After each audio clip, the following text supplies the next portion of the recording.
بسم اللہ الرحمن الرحیم۔ سیرت طیبہ صلی اللہ علیہ وسلم، سبق نمبر 78۔ صلح حدیبیہ کا واقعہ چل رہا ہے۔ بیعت رضوان۔ اسی درمیان حضرت عثمان غنی رضی اللہ عنہ، جو نہایت باوقار، شریف الطبع اور باحیا انسان تھے، نبی کریم صلی اللہ علیہ وسلم نے انہیں اپنا نمائندہ بنا کر بھیجا۔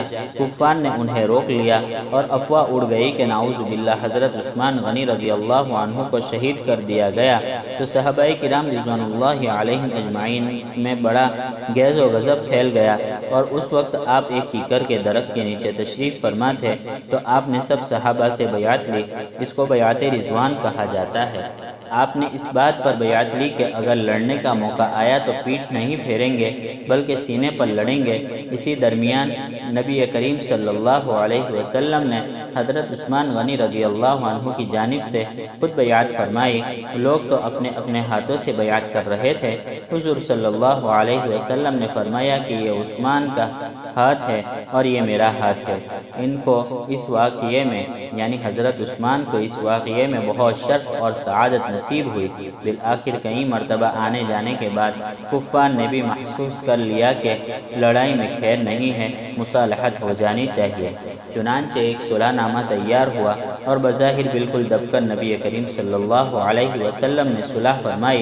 اس صلح نامے کی پہلی دفعہ یہ تھی کہ اس سال مسلمان جو عمرہ کرنے کے لیے احرام باندھ کر آئے ہیں وہ بغیر عمرہ کیے واپس چلے جائے۔ دوسری دفعہ یہ تھی کہ اگلے سال یہی لوگ عمرہ کرنے آئے لیکن 3 دن سے زیادہ مکہ معظمہ میں نہ رہے بلکہ عمرہ کر کے چلے جائے۔ تیسری دفعہ یہ تھی کہ اگر مکہ معظمہ سے کوئی شخص مسلمان ہو کر مدینہ منورہ چلا جائے تو مدینہ والے پھر اسے مکہ واپس بھیج دے۔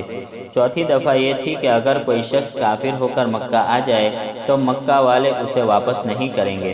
پانچویں دفعہ یہ تھی کہ ہمارے درمیان جو جنگیں چل رہی ہے 10 سال تک ہم کوئی جنگ نہیں کریں گے، گویا کہ 10 سال تک جنگ نہ کرنے کا معاہدہ تھا۔ چھٹی دفعہ یہ تھی کہ عرب کا جو قبیلہ جس سے چاہے معاہدہ کر لے، چنانچہ مکہ معظمہ کے آس پاس بنو بکر اور بنو خزاعہ کے 2 قبیلے تھے۔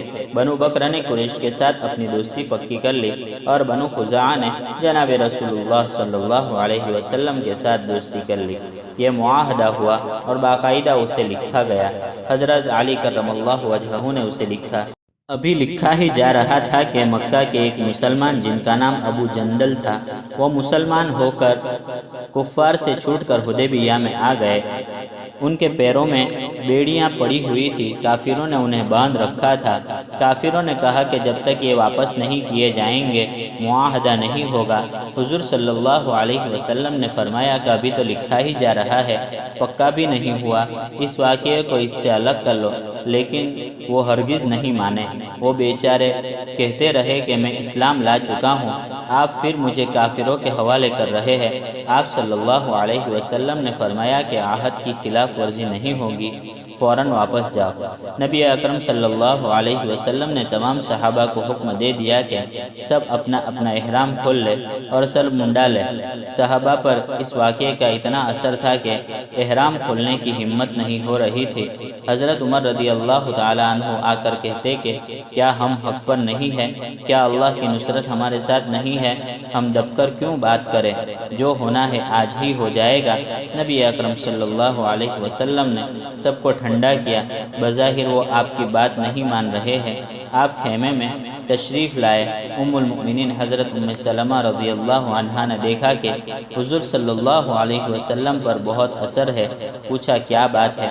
آپ صلی اللہ علیہ وسلم نے فرمایا کہ میں کہہ رہا ہوں احرام کھول دو، لوگ احرام نہیں کھول رہے ہیں۔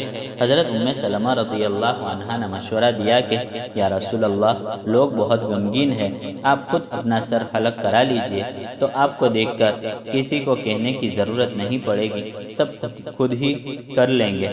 چنانچہ آپ نے سر منڈانے کے لیے حلاق کو بلایا، اور جیسے ہی آپ نے احرام کھولا تو تمام صحابہ نے احرام کھول دیا، اور اسی موقع پر اللہ تعالیٰ نے آیت نازل فرمائی اِنَّا فَتَحْنَا لَكَ فَتْحًا مُبِينًا، بے شک ہم نے آپ کو فتح مبین عطا فرمائی۔